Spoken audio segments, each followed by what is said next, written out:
Шестые международные научные гурийские чтения прошли в СОЭКСе. 35 молодых и уже опытных ученых представили свои работы в разных направлениях. Организаторы пришли к единому мнению, что чтения являются важной площадкой для открытия новых имен в науке и новых тем. Доклады впоследствии опубликуют в научных журналах института, а также на площадке «Кавказский форум».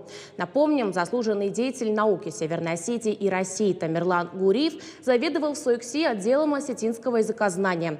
Ученый внес огромный вклад в развитие осетинской филологии в самых разных направлениях.